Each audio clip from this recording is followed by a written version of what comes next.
Have you ever played something so disturbing that it makes you question whether moving forward is a good idea? Well, welcome to Reanimal, the new horror game from Tarsier Studios, the original creators of Little Nightmares. And let me tell you something, this game didn't come to make friends or pat you on the back. It came to make you uncomfortable, disgusted, and absolutely fascinated at the same time. Reanimal puts us in the shoes of two orphaned siblings who embark on a journey through an apocalyptic island to rescue three missing friends. Sounds simple, right? But here's the catch. This is not your typical heroic rescue story. It's a brutal descent into a twisted world where war, mutation, and body horror meet in a sickening marriage that will leave you with nightmares. The game lasts between 5 and 8 hours depending on how much you explore, and it's available for PlayStation 5, Xbox Series XS, Nintendo Switch 2, and PC for approximately $40. The big novelty is that you can play it completely solo with an AI companion, or cooperatively both locally and online. Let's start by talking about what makes Reanimal special. Its absolutely sickening atmosphere. Tarsier Studios clearly decided that Little Nightmares wasn't dark enough, so they took everything disturbing from that series and multiplied it by 10. The game opens with a sequence that introduces you to creatures that are basically empty human skins, flaccid and slimy, crawling towards you like snakes made of melted skin. And believe me, that's just the appetizer. The art direction is spectacular. The world is submerged in a palette of grays that makes you feel the desolation in every corner. The scenarios range from abandoned apartments with food still on the table to industrial workshops full of rusty machinery, beaches covered with whale carcasses, and ghost towns where war clearly left its mark. But when the game decides to use color, it does so brilliantly. Red appears as a warning of danger or to guide you in the right direction. The more intense the red, the greater the threat. The cinematography is first class. The camera moves with a fluidity that any film director would envy, pulling back to show you the epic scale of the scenarios, or zooming in to make you feel claustrophobic and vulnerable. There are moments where the camera passes through windows or doors as you walk through them, creating transitions so smooth they seem taken from a high-budget movie. This is a game that understands that terror doesn't just come from what you see, but from how it's shown to you. Let's talk about the creatures, because oh buddy, this is where Reanimal really stands out. Mutated animals are everywhere, but we're not talking about simple large versions of normal animals. We're talking about abominations that defy all logic. Giant deformed horses, screaming pigs and burning barns, killer seagulls attacking in flocks, Hitchcock's The Bird style, and something I can only describe as a hairy intestine with legs. Yes, you read that right. But what really makes the game shine is how it handles suspense. You're not constantly being chased. There are moments of relative calm where you explore and solve puzzles. However, the game manages to maintain that feeling that something is always watching you, waiting for the perfect moment to attack. Whether you're crawling through a narrow sewer pipe or walking through an open field, you're never really safe. The sound design deserves a paragraph of its own. With headphones on, this game is a complete sensory experience. Distant moans, screeching factory machinery, creaking floorboards, wind howling through open spaces, car alarms blaring. Every noise is designed to make your hair stand on end. Chase sequences are particularly intense thanks to the sound design that makes you feel the threat is always inches from your heels. Now, let's be honest about the gameplay. Reanimal follows Tarsier Studios' classic formula.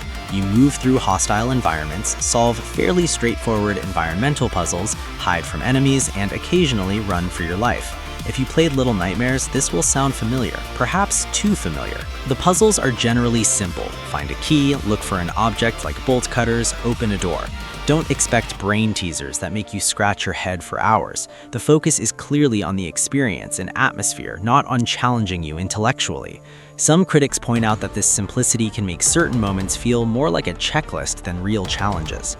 Combat is a double-edged sword. On one hand, it's refreshing to be able to defend yourself with a weapon, usually a crowbar. On the other hand, the combat mechanics feel clumsy and unpolished. It basically consists of spamming the attack button and hoping it works. Some players will find that this clumsiness adds desperation to encounters. Others will simply find it frustrating.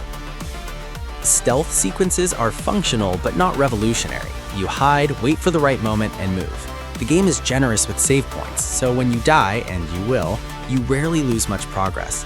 The only real downside here is that loading times after dying can take more than 15 seconds, which breaks immersion when you're in the middle of a tense sequence. This is where opinions divide. The game offers both local and online co-op and even supports game share on Nintendo Switch 2. You control the brother and your companion, AI or human, controls the sister. In theory, it sounds great, but in practice, co-op feels more like a mandatory addition than a well-integrated feature.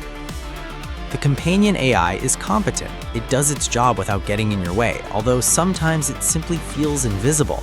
You won't worry about whether it's in trouble during stealth sections, but you also won't feel like it's really there, except when a puzzle specifically requires two people.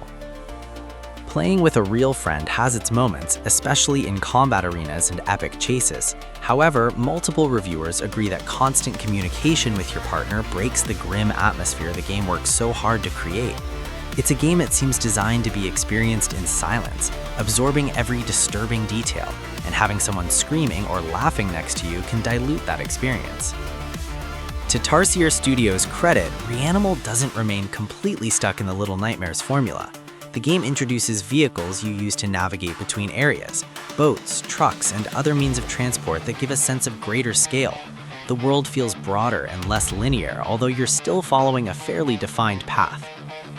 There are sections where you drive through desolate landscapes, and even face bosses and encounters more elaborate than anything in Tarsier's previous games.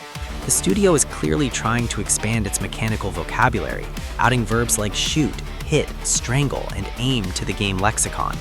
These additions make Reanimal feel like an evolutionary step, though not revolutionary. Reanimal's narrative is deliberately opaque. Don't expect clear answers about what caused this apocalypse, why children wear disturbing masks, or what exactly these grotesque creatures are. The game gives you story crumbs through the environment, drawings left by other children, and occasional lines of dialogue spoken in monotone, emotionless voices. This ambiguity is both a strength and a weakness. On one hand, it allows each player to interpret the story their own way, creating an almost personal experience. On the other, some players may feel frustrated by the lack of concrete conclusions. The game feels more like a series of vignettes connected by a common theme than a cohesive narrative with a beginning, middle, and end. What's clear is that Reanimal is a game about war and its effects on innocent children. The scenarios evoke images of Europe during World War II, streets full of ash, abandoned towns with food still on tables, industrial workshops turned into weapons of destruction. The mutated animals function as metaphors for the worst of humanity, what we become when we bare our fangs. The game runs extremely well on all platforms. On PlayStation 5 and Xbox Series X and S, it maintains solid performance without noticeable frame rate drops. On Nintendo Switch 2, although there were initial concerns during the demo about frame rate and dumb AI, the final version seems to have polished these issues. The only consistent technical complaint is those loading times after dying, which can break the rhythm at crucial moments. Visually, the game is a marvel, although some critics noted that the monotony of grays can tire the eyes after a while. It's understandable from a narrative perspective. The world is meant to feel desolate and hopeless, but from a design perspective, it can make everything look a bit samey after several hours. For those who enjoy exploring every corner, Reanimal offers collectibles hidden everywhere. Masks your characters can wear, flyers stuck on walls that unlock concept art, and other secrets waiting to be discovered. The game rewards exploration, although with its linear nature, replayability is limited. Once you know the scares and puzzle solutions, the impact diminishes significantly. There's even a secret ending that requires finding all the coffins scattered throughout the game, giving an incentive for completionists. But let's be realistic, at $40 for a 5 to 8 hour experience, the value will depend on how much you value quality over quantity. So, is Reanimal the game we expected from Tarsier Studios? The short answer, yes, but with nuances. This is a game that does exactly what it sets out to do, be an atmospheric horror experience, visually impressive and narratively ambiguous. It doesn't reinvent the wheel or introduce revolutionary mechanics, but it doesn't need to. What you get is an extremely polished game that knows how to use body horror, masterful sound design, and impeccable cinematography to create moments that will stay with you long after you finish. There are at least 3 or 4 sequences that are pure nightmare fuel, the kind of images that will appear in your mind when you close your eyes at night. However, it's not perfect. The gameplay feels too familiar if you've already played Little Nightmares, the puzzles rarely challenge, and combat could have benefited from more development. Co-op, while functional, doesn't add much to the experience and can even detract from it. Loading times are annoying, and the price could be an obstacle for some considering the duration. But if you're a fan of atmospheric horror, games that prioritize experience over mechanics, and can stomach disturbing content including animal violence, suicide, and war themes, then Reanimal is absolutely essential. This is Tarsier Studios at its peak, without a safety net, without the grotesque charm that softened a Little Nightmares. It's dark, it's unpleasant, and it's absolutely brilliant. Reanimal is a game for a specific audience. If you're looking for an action-packed shooter or complex puzzles, this isn't your game. But if you want an atmospheric horror experience that makes you uncomfortable, challenges your stomach, and shows you things you can't unsee, then welcome aboard. The comparison with Little Nightmares is inevitable, but Reanimal manages to differentiate itself enough to justify its existence. It's darker, more ambitious in scale, and definitely more disturbing. Tarsier Studios has shown they can evolve their formula without losing their essence. Is it worth $40? That depends on you. If money is tight, perhaps waiting for a sale is the wisest choice, especially considering the duration. But if you're a genre enthusiast and have the resources, this is a game that deserves your attention.